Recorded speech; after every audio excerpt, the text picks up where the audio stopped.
Hello, नमस्ते. Welcome to my YouTube channel. सकाळी नाश्त्याला इडली बनवली होती आणि दुपारी परत तेच खायला अभिजित नको बोलले. मग उरलेल्या इडलीचं करायचं काय? म्हणून म्हटलं चला आज चिली बनवून घेऊयात. म्हणून मी इडलीचे असे मोठे मोठे तुकडे करून घेतले. आता एका बाउलमध्ये 2 चमचे मैदा घेतला. त्यामध्ये थोडं थोडं पाणी टाकत पातळ अशी स्लरी करून घेतली. नंतर त्यामध्ये इडलीचे तुकडे टाकले आणि 2 मिनटं त्याला फिरवून घेतले. आता कढईमध्ये तेल तापवायला ठेवले. तेल चांगले गरम झाले की ही कोटिंग केलेली इडली छान सोनेरी रंग होईपर्यंत तळून घेतली. तुम्ही बघू शकता किती सुंदर क्रिस्पी झालेली आहे.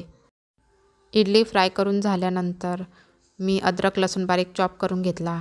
हिरवी मिरची, कांदा, शिमला मिरची, पत्ताकोबी बारीक कट करून घेतली. आता कढईमध्ये तेल गरम करून घेतले. त्यामध्ये अद्रक, लसूण, कांदा, मिरची, पत्ताकोबी, शिमला मिरची ह्या सगळ्या भाज्या फुल गॅसवर 2 मिनटे चांगल्या परतून घेतल्या.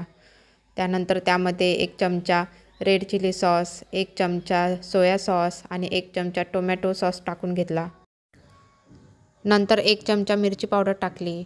गरजेनुसार मीठ टाकून घेतले. सगळं व्यवस्थित फिरवून घेतल्यानंतर त्यामध्ये मी कॉर्नफ्लोअरची स्लरी करून ठेवली होती ती टाकली आणि परत एकदा व्यवस्थित फिरवून घेतले. ह्यामध्ये आता इडली टाकून घेतली आणि छान फिरवून घेतलं. वरतून 1 चमचा तीळ टाकून घेतले. परत एकदा फिरवून घेतले. आता इडली चिली तयार आहे. रेसिपी कशी वाटली कमेंट करून नक्की कळवा. व्हिडिओ आवडला तर लाईक करा, शेअर करा आणि हो, चॅनलला सबस्क्राईब करायला विसरू नका. चिली फार छान झाली होती. अभिजितला तर फार आवडली. तुम्हीसुद्धा एकदा करून बघा आणि खाऊन बघा.